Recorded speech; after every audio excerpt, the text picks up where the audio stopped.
Thought I'd do a little film on my layout and show some of the scenery and the buildings, which people rarely see because they usually concentrate on the trains, which is what I'm mostly interested in, and I don't talk too much about the buildings. So I just met a fellow online who has some fantastic films on YouTube, and he calls himself the Mayor of Plasticville.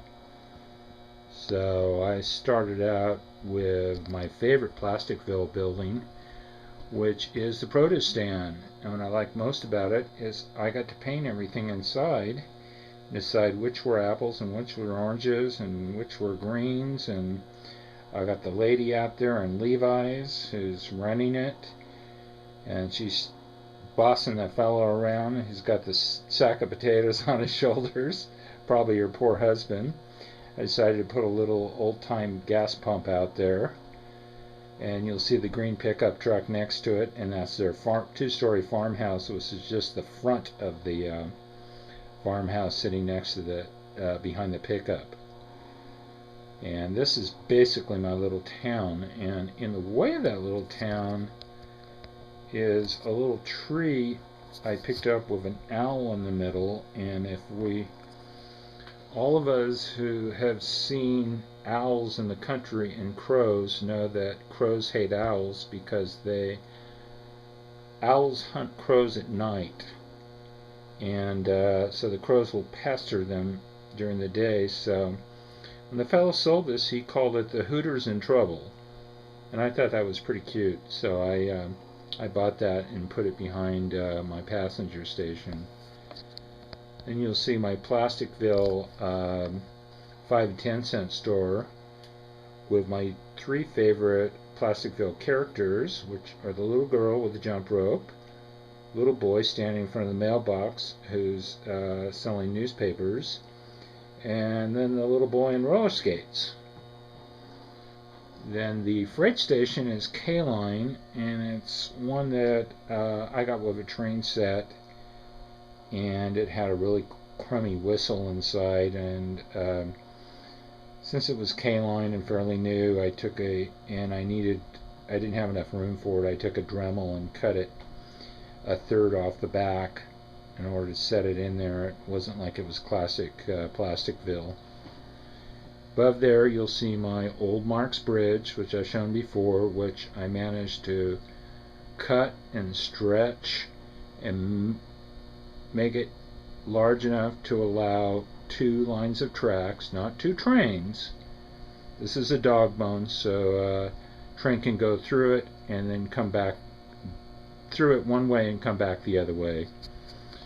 And not to make light of suicide, but someone sent me a postcard from Texas that had a bridge that said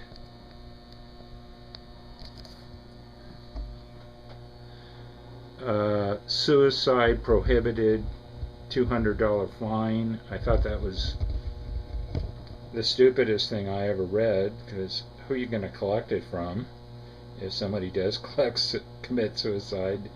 So I have a warped sense of humor, so I put it on my railroad bridge, and no one's ever noticed it before.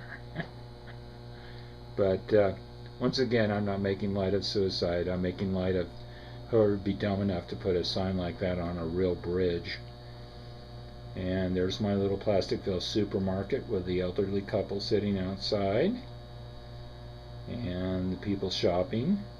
And then of course my Frosty stand, which got a pole in front of it to hold up my track. And it was really difficult to find people to sit on those stools. Not a lot of room, so I had to have them sitting out. So I found a man reading a newspaper and a lady, and glued them to the stools. And there's my K-Line Texaco gas station, which I really loved. When these were sold, I thought, oh wow, these look great, and they're actually a diorama. They don't go back.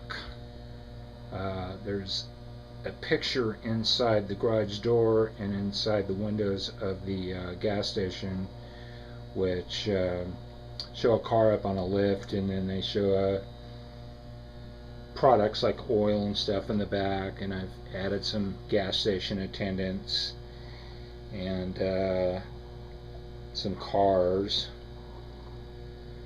And we'll go back here, and of course there's a the classic Marx tunnel, and my K-line reproduction of a Marx spotlight, which actually works. The Marx don't work anymore because the lights aren't hot enough.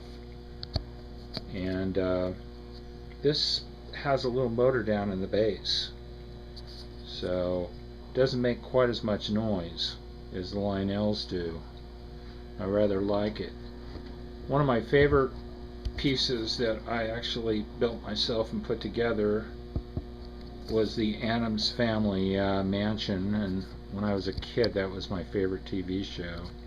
Much funnier than Munsters. I had a more adult sense of humor, and there was a lot of sarcasm there, and so this was a lot of fun. Brings back a lot of fond memories of Gomez and Morticia and Wednesday and Uncle Fester and the family.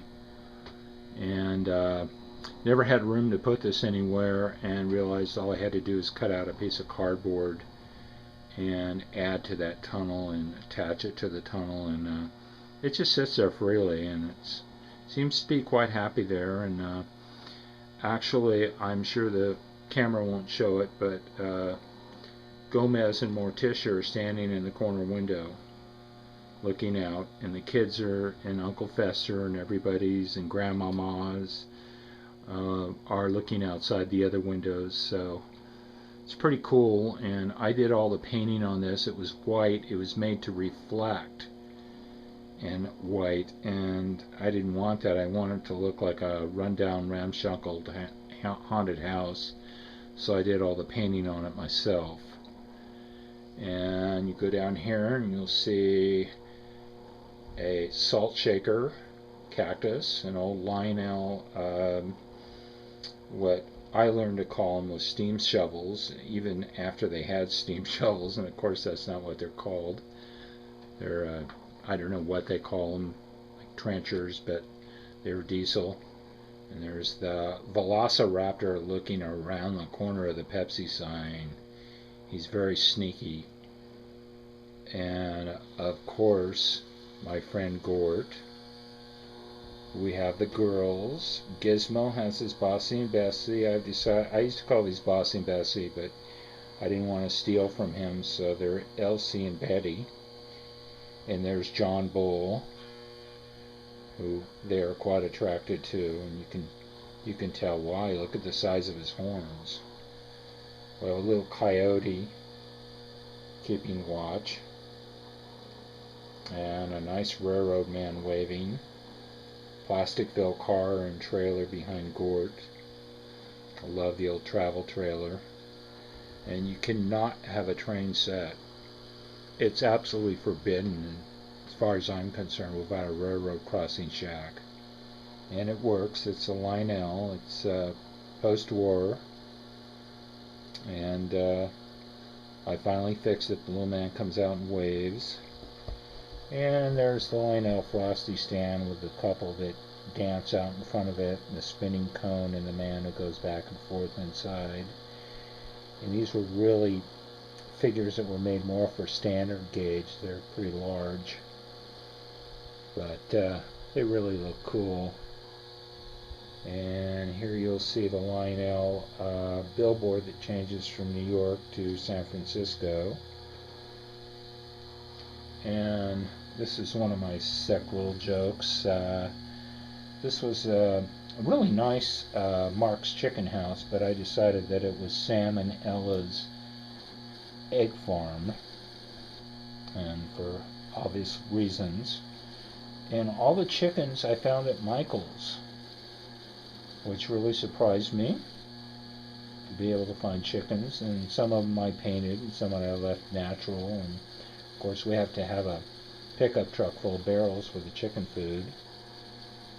And I get teased about my music I play, and that it all comes out of this truck, and you know who will see this. And Ike was the first president I remember, even though I was born during the Truman administration.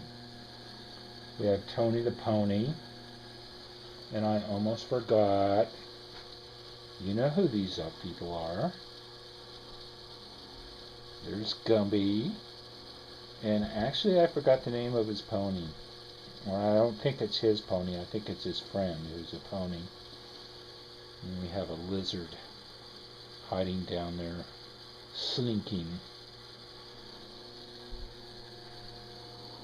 And this was a little VW that I found, a VW bus that I found that's a Christmas ornament. You'll see the ribbon on the front. There's actually a thing hanging on a tree and a couple of surfboards. So there's my tribute to Southern California.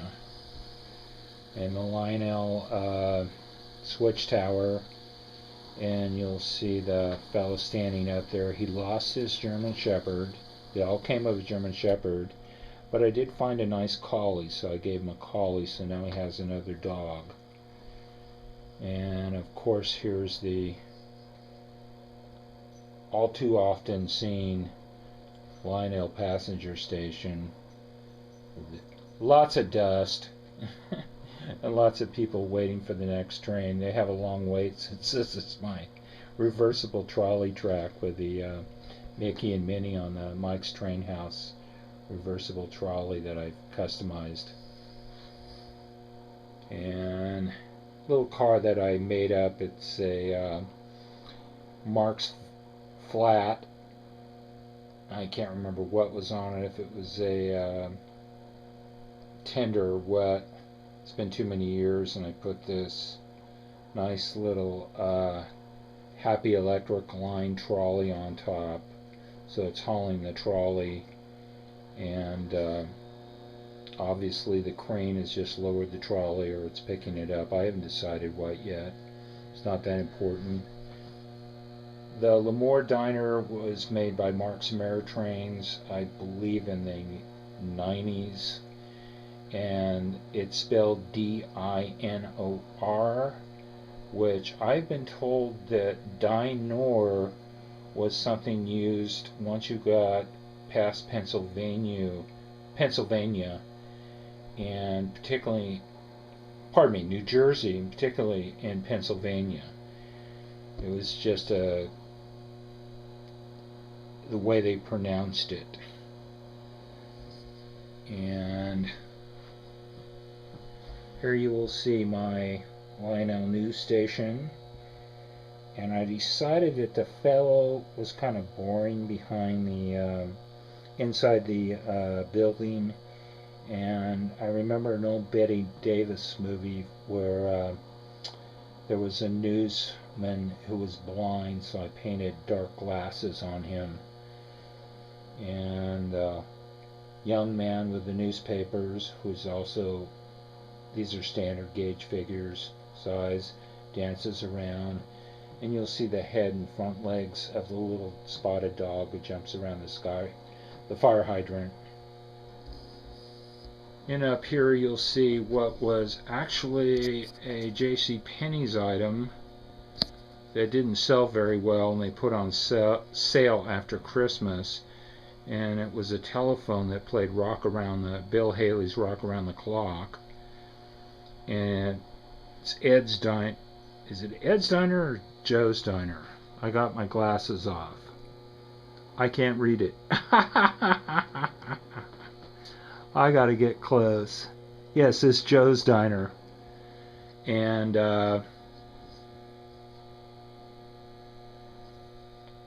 got little people inside, little tables, even a black and white checkered floor, and the top comes off so you can see everything. The other half of my salt and pepper shaker set, cactus. And then of course we got to have what I call Bob, who's Big Lizard. And these are all Big Lizard productions. And Bob has a sign that says, "Will work for sushi." And I spelled it S-U-S-H-Y because Bob didn't go to school. He was busy eating army tanks and knocking down airplanes and jets when he was a kid. So he's calmed down. He's a much friendlier guy. As you can see, he can actually stand still. He doesn't run around melting stuff with his breath. And there's my old American Flyer billboard, which I'm quite fond of. Belonged to my friend Malcolm, who has passed away, who had quite a nice American Flyer set, and that was a gift. So I'm very proud of that. Reminds me of Malcolm every time I see it. And we look up and we see Hoppy and Topper. I needed something for this side, and I ran out of scenery.